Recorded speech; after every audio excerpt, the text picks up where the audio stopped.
When a rock band loses its lead singer at the peak of its success, the story usually ends there, because history is full of groups that never recovered from a single tragedy. But when Bon Scott died in 1980, AC/DC didn't collapse.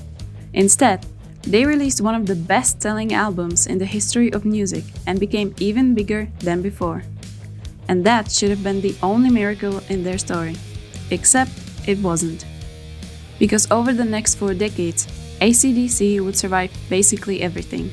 Shifting musical eras, internal struggles, addiction, legal problems, serious illness, even the loss of their founding member, and repeated predictions that were never finished. This is not just the story of a hard rock band. It is the story of a band that built its identity so clearly and so stubbornly that even tragedy could not erase it. Although AC/DC are forever associated with Australia, the story actually begins in Scotland, where brothers Malcolm and Angus Young were born before their family emigrated to Sydney in the 1960s in search of better opportunities. They grew up in a working-class household where money was limited, discipline was strict, and music became both escape and ambition. Their older brother George Young had already found success with the easy beat, and that proved something important. It was possible. Malcolm was quiet, focused, and obsessive about rhythm. Angus, younger and restless, had an explosive stage presence that felt almost uncontrollable. Together, they formed AC/DC in 1973. The name came from a simple label on a sewing machine. AC, alternating current, and DC, direct current.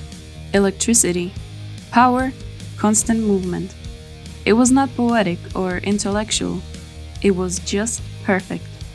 Early lineups shifted constantly until they found the missing piece in Bon Scott, a former drummer turned frontman, whose charisma was built on humor, danger, and sharp storytelling. Bon wasn't just a singer. He was a narrator of bar fights, late nights, and working-class rebellion. Albums like High Voltage, Let There Be Rock, and eventually Highway to Hell built their international momentum. By 1979, they were no longer just an Australian export. They were becoming a global hard rock force. But success also intensified the lifestyle that had always followed them. In February 1980, after a night of heavy drinking in London, Bon Scott died at the age of 33. For many bands, that moment would have marked the end. Bon's voice and personality were so intertwined with AC/DC's identity that replacing him felt almost impossible. Malcolm Young in particular struggled with the idea that the band could continue without him. There is a widely repeated story that Bon's father encouraged them to keep going, saying his son would have wanted the music to live on. Whether that was the decisive moment or not, the band made a choice. They would not dissolve. They began auditioning singers. Many tried to imitate Bon's bluesy swagger. One did not. Brian Johnson, a working-class singer from the north of England, had a higher, sharper, and almost metallic vocal tone that cut through riffs in a completely different way. Instead of copying the past, he unintentionally pushed the band forward. The risk was enormous. Fans could have rejected him immediately. Instead, something historic happened.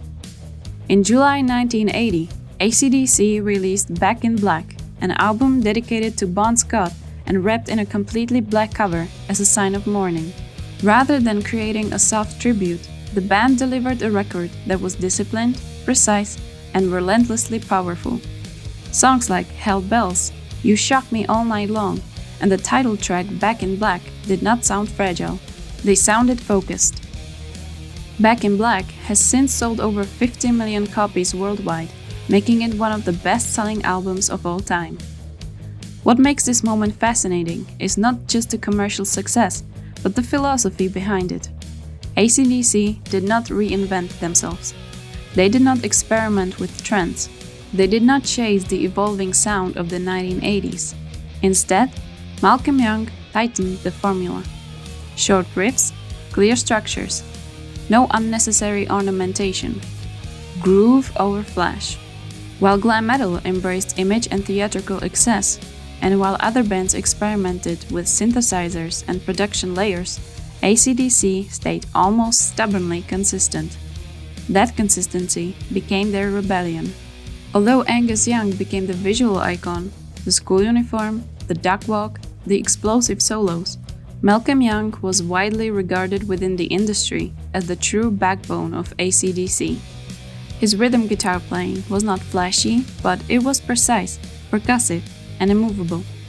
Many musicians have described Malcolm as one of the greatest rhythm guitarists in rock history because he understood something fundamental. Power does not come from complexity, it comes from control. However, behind that discipline, Malcolm struggled privately with alcohol for years. In 2014, he stepped away from the band due to severe health issues, later revealed to be dementia. In 2017, he passed away. For many fans, this felt like the true end of AC/DC, because Malcolm had always been the internal compass that kept the band aligned. The challenges did not stop there. Drummer Phil Rudd faced legal problems in New Zealand. Brian Johnson was forced to leave touring temporarily due to serious hearing loss. Bassist Cliff Williams announced his retirement. At different points, it seemed as though the classic lineup had completely dissolved. And yet, in 2020, AC/DC released Power Up, an album built around unused riffs Malcolm had written before his death. Brian and the other members returned.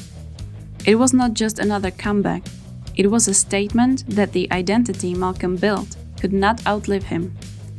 AC/DC have often been criticized for sounding the same across decades. The joke has followed them for years. They've made the same album over and over again. But perhaps that criticism missed the point. In an industry driven by reinvention, AC/DC chose repetition with purpose.